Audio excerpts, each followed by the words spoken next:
Hai, Assalamualaikum. Saya Cikgu Juraida Yusof. Saya mengajar Sains Tahun 4 dan buku teks ini sebagai panduan kita bersama.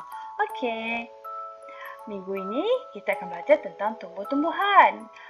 Kalau minggu yang lalu kita dah pun mempelajari tentang gerak balas tumbuh-tumbuhan. Okey, untuk minggu ini kita akan belajar tentang fotosintesis. Keperluan semasa proses fotosintesis, hasil fotosintesis dan kepentingan fotosintesis. Okey, dah bersedia? Jom. Cikgu, apa itu fotosintesis ya? Okey. Nyam nyam nyam nyam. Tengok manusia makan. Haiwan pun makan. Manusia dan haiwan makan untuk mendapatkan tenaga dan terus hidup. Okey. Bagaimana pula dengan tumbuh-tumbuhan? Tumbuh-tumbuhan juga memerlukan makanan untuk terus hidup. Tapi macam mana dia nak makan ya? Kena pergi beli mi goreng ke? Tak. Tumbuhan membuat makanannya sendiri.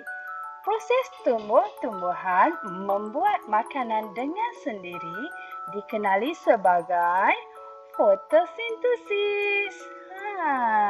Tumbuhan buat makanan dia sendiri. Macam mana dia buat makanan dia sendiri? Jom kita belajar. Keperluan semasa proses fotosintesis.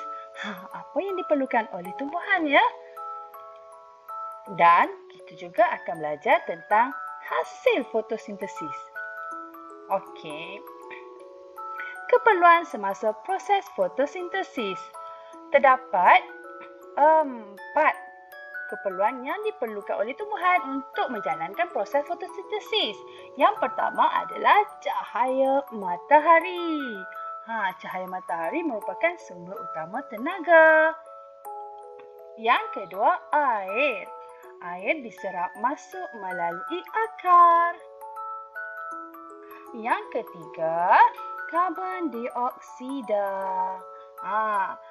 Karbon dioksida ni ada dalam udara dan akan diserap masuk melalui daun.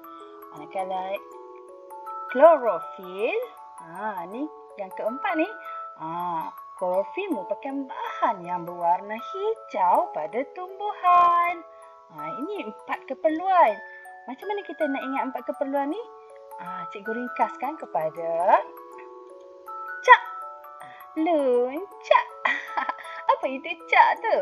C untuk cahaya matahari. A untuk air. K untuk klorofil. Dan K satu lagi untuk karbon dioksida. Jadi kita ada cak, cahaya matahari, air, klorofil dan karbon dioksida. Itu keperluan untuk menjalankan proses fotosintesis. Sekarang kita nak tengok hasil proses fotosintesis. Apa yang dihasilkan? Okey. Terdapat 2 hasil melalui proses fotosintesis. Yang pertama iaitu oksigen. Dan yang kedua, glukosa yang disimpan dalam bentuk kanji. Cikgu ringkaskan, terdapat 2 hasil melalui proses fotosintesis. Yang pertama adalah O untuk apa? Oksigen. Manakala G untuk glukosa. Okey. Secara ringkas, proses fotosintesis boleh dirumuskan seperti berikut.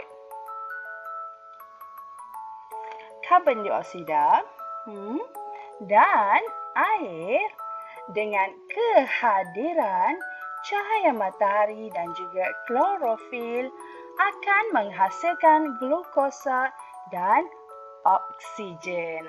Rumus ni kena ingat tau.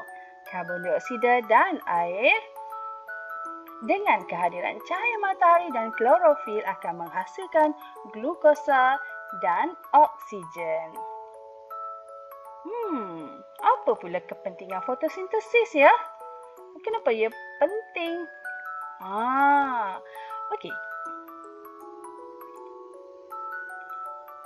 Kepentingan proses fotosintesis untuk membekalkan sumber makanan kepada manusia dan juga hidupan lain. Nampak?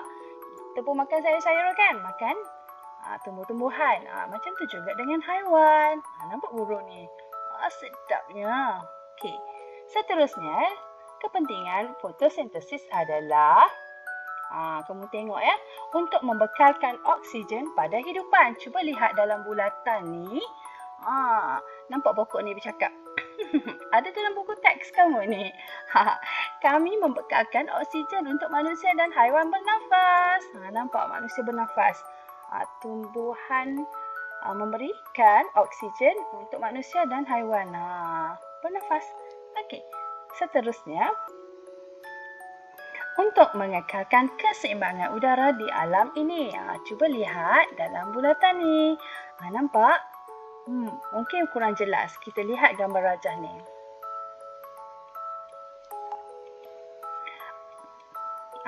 Lihat bagaimana pokok menghasilkan oksigen dan oksigen ini digunakan oleh manusia dan haiwan. Manakala manusia yang menghasilkan karbon dioksida akan diambil oleh tumbuhan. Nampak? Ini akan menegakkan keseimbangan udara di alam ini. Okey, sebagai rumusan untuk keseluruhan topik minggu ini, kita lihat tumbuh-tumbuhan. Apa yang kita belajar untuk minggu ni? Fotosintesis. Fotosintesis bermaksud proses tumbuh-tumbuhan membuat makanannya dengan sendiri. Kena ingat tak? Kemudian keperluan semasa proses fotosintesis. Kita ada cahaya matahari, air, klorofil dan karbon dioksida. Kemudian kita ada hasil fotosintesis, oksigen dan glukosa. Dan jangan lupa kita kena ingat fotosintesis rumus secara ringkas, iaitu di mana karbon dioksida dan air dengan kehadiran cahaya matahari dan juga klorofil akan menghasilkan glukosa dan juga oksigen. Dan yang terakhir tadi, kepentingan fotosintesis untuk membekalkan sumber makanan, untuk membekalkan oksigen pada hidupan dan untuk mengekalkan keseimbangan udara di alam ini.